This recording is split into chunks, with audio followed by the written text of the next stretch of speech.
சிறகடிக்க ஆசை சீரியலோட upcoming episode என்னென்னு பார்க்கலாம். ரோகிணி விஜயா கிட்ட நகையை கொண்டு வந்து கொடுத்து மனசை மாறணும்னு நினச்சதுனால நகையை விஜயா முன்னாடி கொடுக்குறாங்க. ஆனால் விஜயா முதல்ல அதெல்லாம் எனக்கு ஒன்றும் வேண்டாம், நீ கொடுத்தா இந்த நகையை வாங்கிக்கணுமா, ஏன் இந்த நகையை வாங்கின உடனே உன்னை மருமகளாக ஏற்றுப்பேன்னு நினச்சியா அப்படின்னு பிரச்சனை செய்கிறாங்க. அதுக்கப்புறம் வேறு வழி இல்லாமல் நகை வேற ரொம்ப நல்லா இருக்குது, இந்த மாதிரி நகையை நான் போட்டதே இல்லை, அது மட்டும் இல்லை மனோஜும் ரோகிணி உங்களுக்காக தான் நான் வாங்கிட்டு வந்தான்னு ரொம்ப அக்கறையாக பேசுகிறான், மனோஜுக்காகவாது இந்த நகையை நம்ம பயன்படுத்த வேண்டிதான் அப்படின்னு எல்லார் முன்னாடியும் முதல்ல இந்த நகை எனக்கு பிடிக்கலன்னு சொன்னாலும் நகை மேலே ரொம்பவே ஆசை உள்ள விஜயா மறுபடியும் அதை எடுத்துகிட்டு போயிடுறாங்க. எடுத்துகிட்டு போனது மட்டும் இல்லாமல் அதை போட்டு பார்க்குறாங்க. இப்படி ஒரு நகையை நான் வாங்கணும்னு ரொம்ப நாளும் ஆசைப்பட்டுட்டு இருந்தேன், பரவாயில்ல இந்த ரோகிணி எனக்காகவே இதெல்லாம் வாங்கிட்டு வந்திருக்காளே அப்படின்னு சந்தோஷப்பட்டுட்டு இருக்காங்க விஜயா. இதை பார்த்துட்டு இருந்த முத்துவும் மீனா கிட்ட சொல்கிறாரு, ஏன் மீனா, இந்த பார்லர்லம்மா சாதாரணமாக எங்கள் அம்மாவுக்கு நகையெல்லாம் வாங்கிட்டு வந்து தரமாட்டாங்களே, என்ன காரணமாக இருக்கும்னு கேட்க, அதான் ஸ்ருதி சொன்னாங்கல்ல, உங்கள் அம்மாவோட மனசை மாற்றி மறுபடியும் ரோகிணியை உங்கள் அம்மா மருமகளாக ஏற்றுக்கணுன்றதுக்காகவும் மனோஜும் ரோகிணியும் பிரிஞ்சிடக்கூடாது இல்லைங்க, அதனால தான் பிரச்சனை இல்லாமல் இந்த வீட்டில் மருமகளாக இருக்கணுன்றதுக்காகவும் தான் இப்படி விஜயாத்தைக்காக நகை வாங்கிட்டு வந்து தரது, தினமும் சம்பாதிக்கிற பணத்தை கொண்டு வந்து கொடுக்குறதுன்னு ஒவ்வொன்றா ரோகிணி செய்கிறாங்க. ஆனால் என்ன செய்ய, நகை பணம்னு ரோகிணிக்கிட்டேருந்து வாங்குகிற விஜயாத்தை மட்டும் மனசு மாறுறதே இல்லைங்க அப்படின்னு சொல்கிறாங்க. அதெல்லாம் இருக்கட்டும், அந்த நகை உண்மையாகவே ரொம்ப நல்லா இருந்ததில்ல, பரவாயில்ல, ரோகிணி பார்லரில் ஸ்டாஃபாக வேலை பார்த்தாலும் அந்த பணத்தை வச்சு அம்மாவுக்கு நகையெல்லாம் வாங்கிட்டு வந்திருக்காங்கன்னா பெரிய விஷயந்தான். ஏன் மீனா, இப்படிலாம் நகை போடணும்னு உனக்கும் ஆசை இருக்கும்ல, என்ன என்னால் சம்பாதிச்சு உனக்காக இதெல்லாம் வாங்கி கொடுக்க முடியல அப்படின்னு சொல்கிறாரு முத்து. அதுக்குடனே மீனாவும் சிரிச்சுக்கிட்டே, எனக்கு நகை வேணும்னு உங்ககிட்ட நான் கேட்கவும் இல்லை, நீங்கள் வாங்கி தரணும்னு நான் எதிர்பார்க்கவும் இல்லை, சம்பாதிச்சு நம்ம கொஞ்சம் கொஞ்சமாக பணத்தை சேர்த்து முதல்ல மாடியில் நமக்குன்னு ஒரு ரூமை கட்டணும், அப்போ தான் மற்றவங்க நம்மளை மதிப்பாங்க, அதனால் இப்போ எனக்கு நகையெல்லாம் வேண்டாம், நீங்கள் சம்பாதிக்கிற பணமே நமக்கு போதுமானதாக இருக்குது, அதை பற்றிலாம் இப்போ யோசிக்க வேண்டாங்க, நீங்கள் சாப்பிட்டுட்டு சீக்கிரமாக சவாரிக்கு கிளம்புங்க அப்படின்னு மீனா ரொம்ப பொறுப்பாக பேசிகிட்டு இருக்காங்க. இங்கே மனோஜும் ரோகிணி கிட்ட சொல்கிறாரு, பரவாயில்ல ரோகிணி, எங்கள் அம்மா மனசை மாற்ற சம்பாதிக்கிற பணத்தை கொடுக்கறது மட்டும் இல்லாமல் நகையெல்லாம் வாங்கிட்டு வந்து கொடுக்குற, இப்படியே நீ செஞ்சனா எங்கள் அம்மா சீக்கிரமாகவே மனசு மாறிடுவாங்க, அப்புறம் நானும் எப்பயும் போல் உங்ககிட்ட பேசுவேன், அதனால் எங்கள் அம்மாவுக்கு பிடிச்ச மாதிரி நடந்துக்க அப்படின்னு சொல்கிறாங்க. அதுக்கூடனே ரோகிணியும், உங்கள் அம்மா மனசை நான் மாற்றிடலாம், ஆனால் நீ என்ன புரிஞ்சிக்காம இன்னும் உங்கள் அம்மா பேச்சை கேட்டுட்ருக்கியே, உன் மனசு மாறினாலும் உன் கூட எப்படி என்னால் சந்தோஷமாக வாழ முடியும்னே தெரியல, சரி எப்பயும் போல் இன்றைக்கி நான் கடைக்கு வரட்டுமான்னு கேட்க, வேண்டாம் வேண்டாம், நீ கடைக்கு வரதெல்லாம் அம்மாவுக்கு தெரிஞ்சால் பெரிய பிரச்சனையாயிரும், நான் தனியாக போகிறேன், நீ உன் பார்லர் வேலையை மட்டும் பார்த்துக்க அப்படின்னு சொல்லிட்டு இங்கே மனோஜும் தன்னுடைய கடைக்கு கிளம்புறாரு.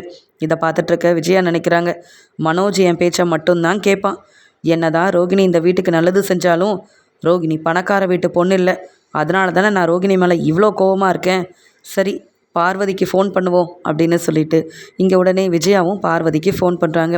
உடனே பார்வதி விஜயா கிட்ட சொல்கிறாங்க, ஆமாம் விஜயா, இன்றைக்கி நீ டான்ஸ் கிளாஸ்க்கு வரலையான்னு கேட்க, உடனே இங்கே வரணும் அதான் ஃபோன் பண்ணேன், ஆமாம் பசங்க எல்லோரும் வந்துட்டாங்களான்னு கேட்கும்போது, இல்லை விஜயா, நான் கொஞ்சம் ஒரு கல்யாண ஃபங்க்ஷனுக்காக வெளியில் போக வேண்டியதாக இருக்குது, ஆமாம் இன்றைக்கி பசங்க யாரும் வரலனா நீ என் கூட வரியா, அந்த கல்யாணத்துக்கு போயிட்டு வந்தால் ரொம்ப நல்லா இருக்கும்ல, ரொம்ப நாள் ஆகுது, நமக்கு தெரிஞ்ச ஃப்ரெண்டோட பொண்ணு கல்யாணம்தான், நீயும் வந்தனா எல்லாரும் சந்தோஷப்படுவாங்க, நீ வீட்லேயே தானே இருக்க, பேசாமல் என் கூட கிளம்பி வாயேன் அப்படின்னு கூப்பிட்றாங்க. உடனே இங்கே விஜயாவும், வரலாம், ஆனால் என்ன மீனாவும் வீட்டில் இல்லை, என் வீட்டுக்காரர்கிட்ட சொன்னால் கேள்விக்கு மேலே கேள்வி கேட்பாரு, அதான் கொஞ்சம் யோசிக்கிறேன்னு சொல்கிறாங்க. ஏன் விஜயா, உனக்கு எவ்வளோ உதவி செஞ்சுருக்கேன், ஏன் அங்கே போகணும் இங்கே போகணும் கோயிலுக்கு போகணுன்னு கூப்பிட்டப்பெல்லாம் நான் உன் கூட வந்திருக்கேன்ல, இப்போ நான் தனியாக போகிறேன் என் கூட வான்னு சொன்னால் ரொம்ப யோசிக்கிற பாத்தியா அப்படின்னு சொல்ல, உடனே விஜயாவும், சரி சரி, நீ எனக்கு ஒரு நல்ல ஃப்ரெண்டாக தான் இருந்திருக்க, நீ கூப்பிட்டாலும் நான் வருவேன், அது மட்டும் இல்லை ரோகிணி எனக்காக ஒரு பெரிய gift கொடுத்தா, ஒரு நகையை கொடுத்தா தெரியுமா பார்வதின்னு சொல்லும்போது, அதான் நான் சொல்கிறேன்ல, நீ தான் ரோகிணியை புரிஞ்சிக்கல, ரோகிணி பெரிய பணக்கார வீட்டு பொண்ணு இல்லைன்னு இப்படி பிரச்சனை செய்கிற, ஆனால் ரோகிணி உனக்கு ஒரு நல்ல மருமக தான், பரவாயில்ல, உனக்காக நகையெல்லாம் கொண்டு வந்து கொடுக்குறானா, இப்படி ஒரு மருமக அமைய நீ தான் கொடுத்து வச்சுருக்கணும், சரி ரோகிணி வாங்கி கொடுத்த நகையெல்லாம் போட்டுக்கிட்டு சீக்கிரமாக என் வீட்டுக்கு கிளம்பி வா, 2 பேரும் ஒன்று சேர்ந்து அந்த கல்யாண ஃபங்க்ஷனுக்கு போயிட்டு வருவோம் அப்படின்னு சொல்லிட்டு ஃபோனை வைக்கிறாங்க பார்வதி. உடனே இங்கே விஜயாவும் கல்யாணத்துக்கு போகிறதா இருந்தால் நல்லா தயாராகி போக வேண்டாமா? அதுவும் ரோகிணி கொடுத்த நகையெல்லாம் போட்டுட்டு போனால் எல்லாரும் என்னை பார்த்து பொறாமப்படுற அளவுக்கு அந்த நகை அவ்வளோ நல்லா இருக்குது, எனக்கே ரொம்ப பிடிச்சிருக்குல்ல அப்படின்னு சொல்லிட்டு கல்யாணத்துக்கு போகிறதுக்காக எல்லா ஏற்பாடையும் செய்கிறாங்க. அந்த சமயம் அங்கே வந்த அண்ணாமலையும், என்ன விஜயா எங்கே கிளம்புற, கோயிலுக்கானு கேட்குறாங்க. இல்லைங்க, பார்வதி இப்போ தான் ஃபோன் பண்ணா, எனக்கு தெரிஞ்ச ஃப்ரெண்டு பொண்ணோட கல்யாணமா, எனக்கு ஏற்கனவே அவங்க வந்து கூப்பிட்டாங்க, எனக்கு தான் சரியாக ஞாபகம் இல்லை, பார்வதி தனியாக போகிறத விட கூட போயிட்டு வரலாமேன்னு பார்த்தேன். வீட்டில் மீனா சமையலெல்லாம் செஞ்சு வச்சுட்டு தான் பூ கொடுக்கறதுக்காக கிளம்பி போயிருக்கா, நீங்கள் சாப்பிட்ருங்க, நான் கல்யாணத்துக்கு போயிட்டு சீக்கிரமாக வந்துடுறேன்னு சொல்கிறாங்க. உடனே இங்கே அண்ணாமலையும், சரி விஜயா பார்த்து போயிட்டு வா அப்படின்னு சொல்லிட்டு ரெஸ்ட் எடுக்கிறதுக்காக ரூமுக்கு போகிறாரு. அந்த சமயம் இங்கே விஜயா நிறைய நகையெல்லாம் போட்டுட்டு போகிறத அண்ணாமலை கவனிக்கிறாரு.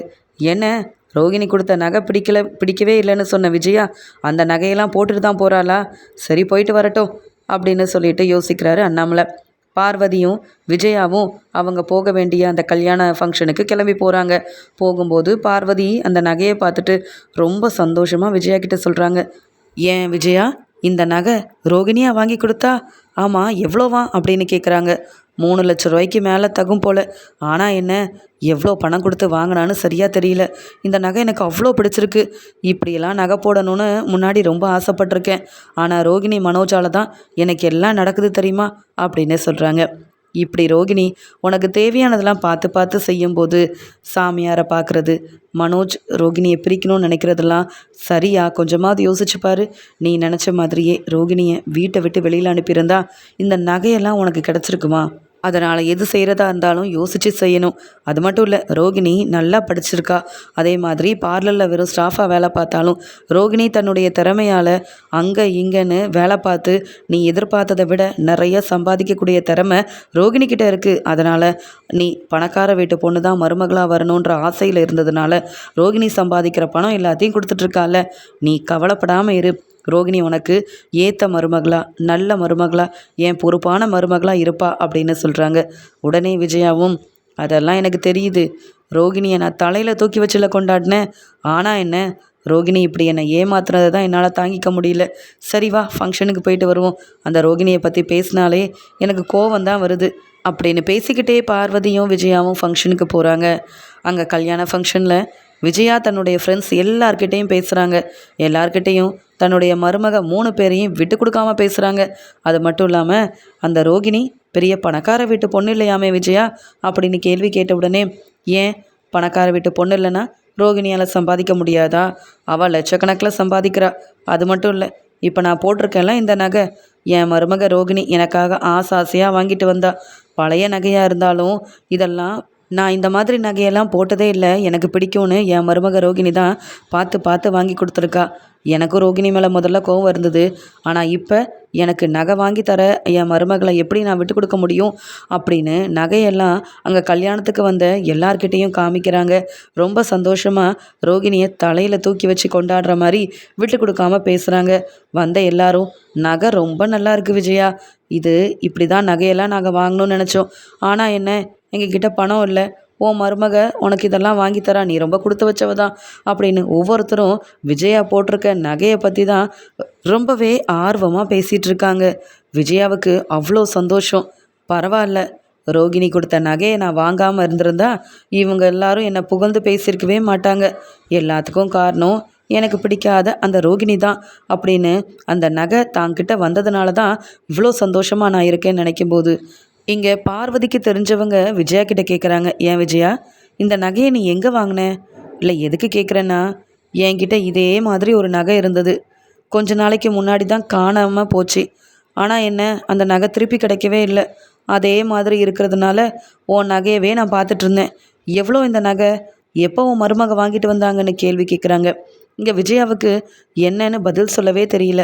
இல்லை, எனக்கு இது பெருசாக என்னன்னு தெரியல, என் மருமக வாங்கிட்டு வந்தா அதை நான் போட்டுட்ருக்கேன், அவ்வளவுதான் அப்படின்னு சொல்லிடுறாங்க. பரவாயில்ல விஜயா, நீ ரொம்ப கொடுத்து வச்சவ தான், கஷ்டப்பட்டு வாங்கின நகையை இல்லாமல் நான் இருக்கேன், ஆனால் உன் மருமக உனக்கு நகையெல்லாம் வாங்கி கொடுத்துருக்கால அப்படின்னு பேசிட்டு போகிறாங்க.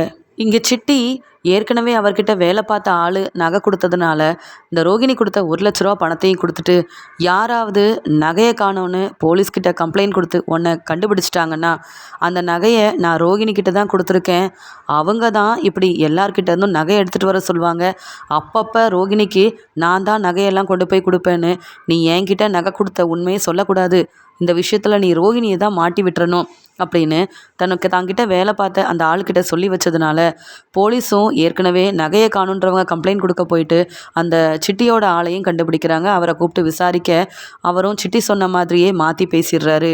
போலீஸ்கிட்ட சிட்டிக்கிட்ட வேலை பார்த்த அந்த ஆள் மாட்டிக்கிட்ட உடனே இங்கே சிட்டி சொன்ன மாதிரியே ரோகிணியை மாட்டி விட்டுறாரு. சார், நான் வேணும்னே அப்படி செய்யலை சார், ரோகிணின்றவங்க தான் நான் நிறைய பணம் தரேன், ஆனால் நீ யார்கிட்டையாவது இருந்து இந்த மாதிரி பழைய நகையெல்லாம் எடுத்துகிட்டு வரணும்னு சொன்னாங்க, எனக்கு இதானே சார் வேலை, நானும் யாருக்கும் தெரியாமல் நகையை எடுத்துகிட்டு போய் ரோகிணி கிட்ட கொடுத்துட்டேன், இப்போ என்கிட்ட நகையும் இல்லை பணமும் இல்லை, எதுவாக இருந்தாலும் ரோகிணி கிட்ட கேளுங்க சார் அப்படின்னு ரோகிணி எங்கே இருக்காங்கன்னு வீட்டு விலாசத்தையும் கொடுத்து அனுப்பிடுறாங்க. இங்கே போலீஸ்க்கு அவ்வளோ கோவம் வருது. என்னது இது, இப்படியா நகையெல்லாம் எடுத்துகிட்டு இருப்பாங்க, இவனையும் சும்மா விடக்கூடாது, இதுக்கு காரணமாக இருக்க ரோகிணியவும் சும்மா விடக்கூடாது அப்படின்ற மாதிரி யோசிக்கிறாங்க போலீஸ். இங்கே விஜயா கல்யாணத்துக்கெலாம் போயிட்டு ரொம்ப டயர்டாக வீட்டுக்கு வராங்க. மீனா விஜயா வந்த உடனே காஃபி எல்லாம் கொண்டு வந்து கொடுக்குறாங்க. உடனே விஜயா கிட்ட சொல்கிறாங்க, பாத்தியா மீனா, ரோகிணி கொடுத்த நகை எவ்வளோ நல்லா இருக்குது, எனக்காகவே செஞ்ச நகை மாதிரி இருக்குல்லன்னு கேட்குறாங்க. ஆமாத்த, ரொம்ப நல்லா இருக்குது, ஆனாலும் ரோகிணி எதுக்காக இந்த நகையெல்லாம் கொடுக்குறாங்கன்னு உங்களுக்கே தெரியும், இந்த நகைக்காகலாம் நானும் உங்கள் பையன் முத்துவும் என்றைக்கும் ஆசைப்பட்டதே இல்லை, இருக்கிற பணத்தை வச்சு சந்தோஷமாக வாழ மட்டும்தான் எங்களுக்கு தெரியும், ஆனால் உங்களுக்கு இந்த நகை ரொம்ப நல்லாவே இருக்குது அப்படின்னு சொல்லிட்டு போகிறாங்க மீனா. இதை பார்த்துட்டு அண்ணாமலையும், ஏன் விஜயா, நீ இப்போ என்ன முடிஞ்சா பார்வதி வீட்டுக்கு போவ, இல்லை கோயிலுக்கு போவ, அவ்வளவு தானே, ரோகிணி சம்பாதிக்கிற பணம் நகைன்னு எல்லாத்தையும் உங்ககிட்ட கொடுத்தா அப்புறம் ரோகிணிக்குன்னு ஏதாவது இருக்குமா என்ன, எப்போ பார்த்தாலும் தனக்கு பணம் வேணும்னா உன்கிட்ட வந்து கேட்டுட்ருக்க முடியுமா, ரோகிணி நல்லபடியாக சம்பாதிக்கிறா, நகையெல்லாம் வாங்கி அவள் போட்டு அழகு பார்த்தா பரவாயில்ல, எல்லாத்தையும் நீ வாங்கி வச்சுக்கணும்னு நினைக்கிறியே, ஆமாம் கல்யாணம்லாம் நல்லபடியாக முடிஞ்சுதா, பார்வதி கூட தானே போயிட்டு வந்த அப்படின்ற மாதிரி பேசிகிட்டு இருக்காங்க. ஏங்க, ரோகிணிக்கிட்ட நானாக இந்த நகையை கேட்டு வாங்கினேன், ரோகிணியாக ஆசைப்பட்டு வாங்கி கொடுத்தா, ஆனால் ஒன்றுங்க, இந்த நகையை பார்த்து கல்யாணத்துக்கு வந்த எல்லாரும் அவ்வளோ புகழ்ந்து பேசினாங்க, இந்த மாதிரியான நகையை பார்த்ததே இல்லைன்னு சொன்னாங்க, ஆனால் ஒருத்தவங்க மட்டும் வந்து இந்த நகையை பற்றி அவ்வளோ விசாரித்தாங்க, என்னன்னு தான் தெரியல, இதே மாதிரி நகை அவங்கக்கிட்டேயும் இருந்து தான் கொஞ்ச நாளைக்கு முன்னாடி தான் காணாமல் போச்சான், அதை பற்றி இங்கே போலீஸ்கிட்ட கம்ப்ளைண்ட் வேறு கொடுத்துருக்காங்களாம், எனக்கு இப்படி நகையை உங்கள் மருமக வாங்கி கொடுத்துருக்காங்க, நீங்கள் ரொம்ப கொடுத்து வச்சவங்கன்னு பெருமையாக பேசிட்டு போனாங்க தெரியுமா, எனக்கு அவ்வளோ சந்தோஷமாக இருந்தது, என்னதான் ரோகிணி மேலே எனக்கு கோபம் இருந்தாலும் இத்தனை பேர் என்னை புகழ்ந்து பேசியிருக்காங்கன்னா அதுக்கு காரணம் ரோகிணி எனக்காக ஆசையாக வாங்கி கொடுத்த இந்த நகை தாங்க அப்படின்னு சொல்லி சந்தோஷமாக பேசிகிட்டு இருக்காங்க அண்ணாமலை கிட்ட விஜயா. ஏற்கனவே நகையை காணோன்னு நகையோட ஓனர் கம்ப்ளைண்ட் கொடுத்ததால அவங்களையும் கூப்பிட்டுட்டு வசமாக மாட்டிக்கிட்ட சிட்டியோட ஆளுங்களையும் கூப்பிட்டுட்டு அங்கே விஜயா வீட்டுக்கே கிளம்பி போகிறாங்க போலீஸ். அங்கே போலீஸ் வரதை பார்த்துட்டு விஜயா ரொம்ப பயத்தோடையும் நிற்கும்போது இங்கே அண்ணாமலை கேட்குறாங்க, சார் எதுக்காக வந்திருக்கிறீங்கன்னு கேட்க, உங்கள் மருமக ரோகிணி கிட்டே கொஞ்சம் விசாரிக்க வேண்டியதாக இருக்குது, அவங்க இருக்கிறாங்களா, கொஞ்சம் ரோகிணியை கூப்பிடுங்கன்னு சொல்ல, இங்கே விஜயாவும் என்னது ரோகிணியா, எதுக்கு, ரோகிணி என்ன பெரிய தப்பு செஞ்சுருப்பா, சார் என் மருமக தான் சார் ரோகிணி, பார்லருக்கு வேலைக்கு போயிருக்கா, இன்னும் கொஞ்ச நேரத்தில் வந்துடுவா, நான் வேணா ஃபோன் பண்ணி வர வைக்கிறேன் சார் அப்படின்னு ரோகிணிக்கு விஜயா ஃபோன் பண்ணுறாங்க. இங்கே ரோகிணியும் ஆண்டி நான் வந்துட்டுருக்கேன்னு சொல்ல, உன்னை தேடி போலீஸ்லாம் வந்திருக்காங்க, என்ன தப்பு செஞ்ச, மறுபடியும் எங்களை அவமானப்படுத்தணும்னு நினச்சிட்டியான்னு கேட்குறாங்க. இல்லை நான் எந்த தப்பும் செய்யலையே, நான் வந்து பேசிக்கிறேன்னு ஃபோனை வச்சுட்டு போலீஸ் எதுக்காக என்னை தேடி வந்திருக்காங்கன்னு ஒன்றுமே புரியலையே, விஜயாத்தை வேற கோவமாக என்னை ஃபோன் பண்ணி கூப்பிட்றாங்க, என்ன நடக்க போதோ தெரியல அப்படின்ற மாதிரி ரொம்ப பதட்டமாக இங்கே ரோகிணியும் வீட்டுக்கு கிளம்பி வராங்க. வீட்டில் இங்கே மீனா, ரவி, ஸ்ருதி, முத்துன்னு எல்லாரும் பார்த்துட்ருக்காங்க. ரோகிணி வந்த உடனே போலீஸ் கேட்குறாங்க, ஆமாம் புதுசாக இப்போ ஏதாவது நகையை வாங்கிட்டு வந்தீங்களான்னு கேட்க, ஆமாம் எனக்கு தெரிஞ்சவங்க கிட்ட நகையை வாங்கிட்டு வந்தேன், ஏன் சார் அதில் உங்களுக்கு என்ன பிரச்சனைன்னு ரோகிணி கேட்க, எனக்கு எந்த பிரச்சனையும் இல்லை, நீங்கள் நகையை வாங்கிட்டு வந்தீங்களா, நகையை எடுத்துகிட்டு வர சொன்னீங்களா, நகைக்கு ஓனர் எங்கள் மேலே கம்ப்ளைண்ட் கொடுத்துருக்காங்க, நகையை தேடி அதை வாங்கிட்டு போகலாமேன்னு வந்திருக்கோன்னு சொல்ல, என்னது நான் பணம் கொடுத்து வாங்கின நகையை நீங்கள் வாங்கிட்டு போக வந்தீங்களா, என்ன சொல்கிறீங்க, அந்த நகையை கூட நான் என் அத்தைக்கு தான் கிஃப்டாக கொடுத்துருக்கேன், வேணும்னா பாருங்கள் அப்படின்னு விஜயா போட்டிருந்த நகையை காமிக்க, உடனே அங்கே வந்தவங்களும், விஜயா நான் உன்கிட்ட ஏற்கனவே சொன்னேன்ல, கல்யாணத்தில் கூட நீ போட்டிருந்த நகையை பார்த்து இது என் நகை மாதிரியே இருக்குன்னு சொன்னல, இந்த நகையை காணோன்னு கம்ப்ளைண்ட் கொடுத்தது நான் தான். அதனால தான் போலீஸ் நகை கிடச்சிருச்சு, நீங்கள் வாங்க, அந்த நகை உங்களது தானான்னு பார்க்கறதுக்காக என்னை கூப்பிட்டு வந்தாங்க. ஆனால் நீ உன் மருமக நகையை வாங்கிட்டு வந்தான்னு என்கிட்ட பொய் சொல்லி ஏமாத்துனியா அப்படின்னு அந்த கல்யாணத்துக்கு வந்த பார்வதியோட ஃப்ரெண்டு விஜயாவோட வீட்டுக்கு வந்து போலீஸ் கூட வந்து கேள்வி கேட்குறாங்க. விஜயா திருன்னு முழிக்கிறாங்க. சார், இது என்னோட நகை இல்லை. நேற்று தான் என் மருமக ரோகிணி இந்த நகையை எனக்காக வாங்கிட்டு வந்து கிஃப்டாக கொடுத்தா. பணம் கூட கொடுத்து வாங்கியிருக்கா சார். ரோகிணியும் நானும் ஏமாத்துற மாதிரியா இருக்குது. எங்களை நம்புங்க சார், இது எங்கள் நகை தான். மற்ற எல்லாரும் பொய் சொல்கிறாங்க சார் அப்படின்னு விஜயா சொல்கிறாங்க. உடனே போலீஸும் சிட்டியோட ஆள்கிட்ட கேட்குறாங்க. இந்த ரோகிணி தானே இவங்களோட நகையெல்லாம் எடுத்துகிட்டு வர சொன்னதா நீங்கள் சொன்னீங்க. ஆனால் இப்போ இங்கே என்னவோ வேறு மாதிரி பேசிகிட்டு இருக்காங்க. ஏதோ ரோகிணி மேலே தப்பு இல்லாத மாதிரி அவங்க அத்தையும் பேசிகிட்டு இருக்காங்கன்னு கேட்க, சிட்டி சொல்லி கொடுத்த மாதிரியே சிட்டியோட ஆள் சொல்கிறாங்க. என்ன மேடம், அப்பப்போ சிட்டி அண்ணனை பார்க்க நீங்கள் வருவீங்கல்ல, நீங்கள் தானே என்கிட்ட சொன்னீங்க என் அத்தையோட மனசை மாற்றணும், என் மாமியாரும் என் வீட்டுக்காரரும் சரியாக எங்ககிட்ட பேசுகிறதே இல்லை, அதனால தான் இந்த நகையெல்லாம் வாங்கிட்டு போய் அவங்கக்கிட்ட கொடுத்து ஏமாத்துறதுக்கு. நகை வாங்க என்கிட்ட பணம் இல்லை, இப்படி ஏதாவது பழைய நகை இருந்தால் கொடுங்கன்னு சொன்னீங்க. நானும் அதே மாதிரி ஒருத்தவங்களோட நகையை கொண்டு வந்து கொடுத்தேன். இது என்ன, நீங்கள் பணம் கொடுத்து வாங்கின நகையா? இது இந்த நகையோட ஓனர் இங்கே நிற்கிறவங்க. ஆனால் நீங்கள் என்னடானா இப்போ என்னை மட்டும் மாட்டி விடணும்னு நினைக்கிறீங்களா அப்படின்னு சிட்டி சொன்ன மாதிரியே ரோகிணி மேலே தான் தப்பு இருக்குது, ரோகிணி சொல்லி தான் அடுத்தவங்களோட நகையெல்லாம் எடுத்துகிட்டு வந்து கொடுத்தேன் அப்படின்னு செய்யாத தப்புக்கு ரோகிணியை போலீஸ் முன்னாடி வசமாக மாட்டி விட்டுடுறாங்க. இதெல்லாம் கேட்டுட்டு இருந்த அண்ணாமலை வீட்டில் உள்ள எல்லாரும் பேரதிர்ச்சி அடைகிறாங்க. இங்கே விஜயாவும் என்னது இது யாருடைய நகையோவா, அப்போ ரோகிணி பணம் கொடுத்து வாங்கலையா, இதுலேயும் என்னை ஏமாத்திட்டாளா, வசமாக மாட்டிக்கிட்டேன். இந்த நகையை வேற போட்டுட்டு போய் என் மருமக வாங்கி கொடுத்த நகைன்னு எல்லார் முன்னாடி பெருமையாக பேசினேனே, ரோகிணியை மறுபடியும் தலையில் தூக்கி வச்சு கொண்டாடினேனே. இப்போ இந்த நகை என்னுடைய நகையும் இல்லை, ரோகிணியோட நகையும் இல்லை. சொல்லப்போனால் இது அந்த கல்யாணத்துக்கு வந்த ஒருத்தவங்களோட நகை. அதான் அவங்க தெளிவாக என்கிட்ட இந்த நகையை பற்றி விசாரிச்சிருக்காங்க. ஒன்றும் தெரியாமல் சரியாக விசாரிக்காமல் நான் தான் அவமானப்பட்டு வசமாக மாட்டிக்கிட்டேன். இந்த நகையை பேசாமல் போலீஸ்கிட்டேயே கொடுத்துட வேண்டிதான் அப்படின்னு விஜயா நினைக்கிறாங்க. விஜயா போட்டிருந்த நகையை எடுத்து அண்ணாமலை கிட்ட காமிக்கிறாங்க. பாருங்கங்க, இந்த ரோகிணியை மறுபடியும் நம்பி நம்ம எல்லாரும் ஏமாந்து போய் நிற்கிறோம். ஏதோ சம்பாதிச்ச பணத்தில் நகையை வாங்கிட்டு வந்தேன்னு சொன்னாலே இதுதான் அர்த்தமாங்க. பாருங்கள், என் மனசை மாற்ற மறுபடியும் ஏமாற்றணும்னு நினச்சிருக்க ரோகிணி இந்த வீட்டில் மருமகளாக இருக்கவே வேண்டாம் அப்படின்னு சொல்லி இங்கே வந்து ரொம்ப கோபமாக விஜயா பேசிகிட்டு இருக்கும்போதே அங்கே இருந்த போலீஸும் முதல்ல நகையை கொடுங்க, அதான் தெளிவாக சிட்டியோட ஆள் ரொம்ப தெளிவாக சொல்லிகிட்டு இருக்கானே, இதை பாருங்கள், இது உங்கள் நகை தானே அப்படின்னு கேட்க, அந்த நகையோட ஓனரும் ஆமாம் சார், இது என்னோட நகை தான். விஜயா போட்டிருந்தப்பவே நினச்சேன் என் நகை மாதிரி இருக்கேன்னு. ஆனால் விஜயா தான் தன்னுடைய மருமக ரோகிணியை விட்டு கொடுக்காம பெருமையாக பேசி இது என் வீட்டில் உள்ள நகைன்னு சொன்ன போய் தான் நம்பினேன். ஆனால் நீங்கள் தெளிவாக உண்மையை கண்டுபிடிச்சிட்டீங்க. ஏன் விஜயா, மருமக நகை கொண்டு வந்தான்னு பெருமையாக பேசுனியே, அசிங்கமாக இல்லை உனக்கு அடுத்தவங்களோட நகையை போட்டுட்டு வந்து பெருமையாக பேசுகிறதுக்கு அப்படின்னு நகையோட ஓனர் விஜயாவை அவமானப்படுத்தி பேச தலை குனிஞ்சு நிற்கிற விஜயா ரோகிணியை பார்த்து முறைக்கிறாங்க. உடனே ரோகிணி அழுதுகிட்டே, ஆண்டி, நான் எந்த தப்பும் செய்யலை, பணம் கொடுத்து தான் இந்த நகையை வாங்கிட்டு வந்தேன். என்னையும் உங்களையும் மாட்டி விடுறதுக்காக அந்த சிட்டியோட ஆள் தேவையில்லாமல் பொய் சொல்லி ஏமாத்திட்டுருக்கான். நான் உங்களை எதுக்கு ஆண்டி ஏமாற்றணும், நான் பொய் சொல்லவும் இல்லைன்னு சொல்ல உடனே விஜயா சொல்கிறாங்க, நீ பேசுகிறது எல்லாமே பொய் தான். உன்னை நம்பி இந்த நகையை வாங்கினது தான் என் பெரிய தப்பு. நான் அந்த கல்யாணத்துக்கும் போயிருக்கக்கூடாது. நீ கொடுத்தியேன்னு ஆசாசியாக அந்த கல்யாணத்துக்கு இந்த நகையை போட்டுட்டு போனல, அதனால தான் இப்போ நான் அவமானப்பட்டு நிற்கிறேன். அப்போவே யோசித்து உன்கிட்ட நகை வாங்காமல் இருந்திருந்தா நீ மட்டும்தான் அவமானப்பட்டிருப்ப. இப்போ என்னையும்ல எல்லாரும் அவமானப்படுத்தி பேசுகிறாங்கன்னு சொல்ல உடனே போலீஸும் விஜயாவையும் அங்கே நகையை வாங்கின ரோகிணியவும் இங்கே நகை போட்டிருந்த விஜயாவையும் விசாரிக்கிறதுக்காக உடனே அங்கே கூப்பிட்டு போகணுன்னு சொல்லும்போது அண்ணாமலை, சார் இருங்க சார், அதான் நகையை கொடுத்துட்டோம்ல, அப்புறம் எதுக்கு சார் விஜயாவையும் ரோகிணியவும் கூட்டிகிட்டு போகணுன்னு கேட்குறாங்க. அது எப்படி சாதாரண வேலையாக செஞ்சுருக்காங்க உங்கள் மருமக, இப்படி ஒவ்வொருத்தரையாக ஏமாற்றி நகையை வாங்கிட்டு வந்து உங்கள் மனைவி விஜயா கிட்ட தான் கொடுத்து வச்சுருக்குறாங்களா? இதுக்கு மேலே வேறு எதுவும் தப்பு செஞ்சுருக்குறாங்களான்னு நாங்கள் விசாரிக்க வேண்டாமா? இவங்கள நம்பி நகை கொடுத்த உடனே அப்படியே விட்டுட்டு போயிடுவாங்களா? வீடு தேடி வந்து உண்மை என்னன்னு தெரிஞ்சு நகையை கேட்ட உடனே தானே தராங்க. இவங்களெல்லாம் நம்பி நாங்கள் ஏமாற மாட்டோம்.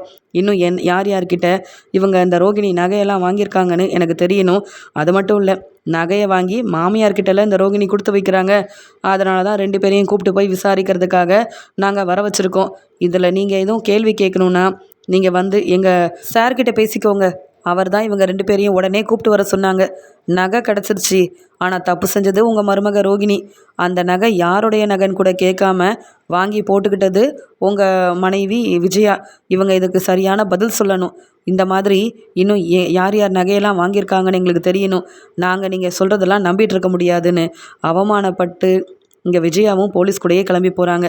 நான் எந்த தப்புமே செய்யலை. ரோகிணியை நம்பி நகையை வாங்கி வச்சுக்கிட்டது மட்டும்தான் என்னுடைய தப்பு. இதில் இந்த ரோகிணியால் நான் இன்னும் என்னெல்லாம் அனுபவிக்க வேண்டியதாக இருக்கோ தெரியலையே. அதுலேயும் என் ஃப்ரெண்டு நகையை வேற இவ யார்கிட்டேயோ இருந்து வாங்கியிருக்கா போல. பணம் கொடுத்து வாங்கினேன்னு சொன்னா.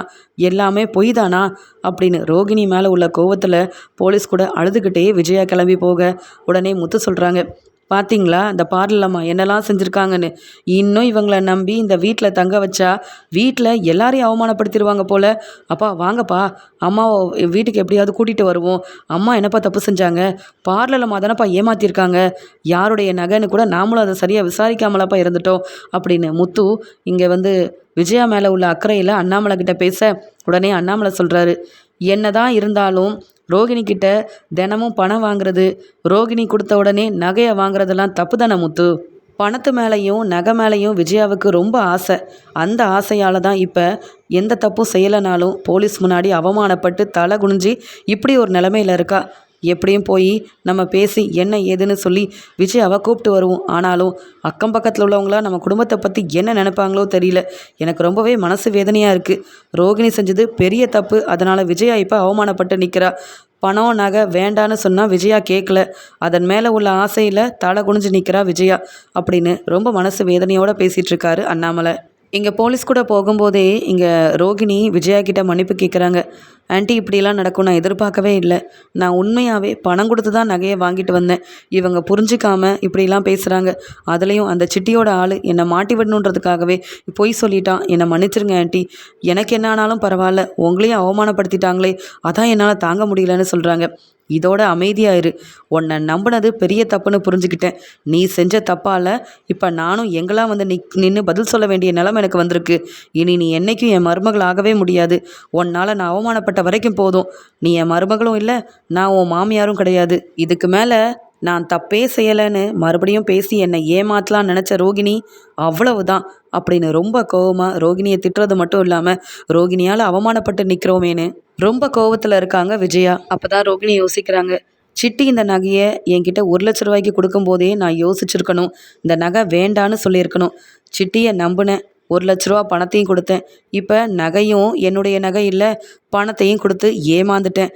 இந்த சிட்டி இந்த நகையால் எந்த பிரச்சனையும் வராது, நான் உங்களை ஏமாற்றவே மாட்டேன்னு என்னை நம்ப வச்சு பணத்தையும் வாங்கிட்டு இப்படி சிட்டி தங்கிட்ட வேலை பார்க்குற ஆள் மூலமாகவே என்னை போலீஸ்கிட்ட வசமாக மாட்டி விட்டு நான் அவமானப்பட்டது மட்டும் இல்லாமல் எந்த தப்பும் செய்யாத விஜயாத்தையும் இப்போ தலை குனிஞ்சு நிற்கிறாங்கன்னா அதுக்கு நான் தான் காரணம்.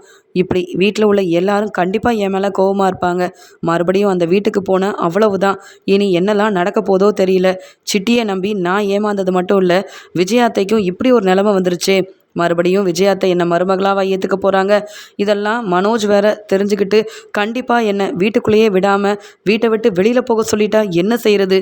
சிட்டியை நம்பி ஏமாந்துட்டேன், என்ன செய்யன்னு தெரியலன்னு நிற்கிறாங்க ரோகிணி. வீட்டில் நடந்த பிரச்சனையெல்லாம் பார்த்து இந்த சிட்டியோட ஆள் ரோகிணியை பற்றி சொல்லி வசமாக மாட்டி விட்டதால் சிட்டி மூலமாக தான் ரோகிணிக்கு இந்த நகை கிடச்சிருக்கு. அதனால தான் ரோகிணி போலீஸ்கிட்ட வசமாக மாட்டிக்கிட்டாங்க அப்படின்றத முத்துவும் கண்டுபிடிக்கிறாரு. சிட்டிக்கிட்ட இருந்து நகையை வாங்கிட்டு வீட்டில் உள்ள எல்லாரையும் ஏமாத்தணும்னு நினச்சாங்க இந்த பார்லலம்மா. அதனால தான் போலீஸ்கிட்ட வசமாக மாட்டிக்கிட்டு அவமானப்பட்டு நிற்கிறாங்கன்னு ரொம்ப தெளிவாக புரிஞ்சுக்கிட்ட முத்து யோசிக்கிறாரு. சிட்டியை நம்பின ரோகிணி அவமானப்பட்டு நிற்கிறாங்க. இந்த ரோகிணிக்கு இதுவும் வேணும் இன்னமும் வேணும். ஆனால் எந்த தப்புமே செய்யாமல் நகை பணம் தான் முக்கியம்னு நினச்ச என் அம்மாவும் இல்லை அவமானப்பட்டு நிற்கிறாங்க. எப்படியாவது அம்மாவை வீட்டுக்கு கூட்டிகிட்டு வரணும் அப்படின்னு நினைக்கிறாரு முத்து. எனக்கு தெரிஞ்ச என் ஃப்ரெண்டோட நகையவே ஒரு ஆளை வச்சு எடுத்துகிட்டு வர சொல்லி அந்த நகையை என்கிட்ட கொடுத்து நல்ல பேர் வாங்கணும்னு இந்த ரோகிணி நினச்சி என் ஃப்ரெண்டு முன்னாடியே என்னை அவமானப்படுத்திட்டாளே. இந்த ரோகிணியை இனி மன்னிச்சு ஏற்றுக்க போகிறதும் இல்லை. இவ பொய் சொல்லி ஏமாத்துறதுக்கு என் வீட்டோட மூத்த மருமகளாக என்றைக்கும் சந்தோஷமாக வாழ போகிறதும் இல்லை. போலீஸ் கேட்குற கேள்விக்கெல்லாம் பதில் பேச முடியாமல் நான் தலை குனிஞ்சில் நிற்கிறேன் அப்படின்னு ரோகிணி மேலே ரொம்ப கோவத்தில் இருக்காங்க விஜயா.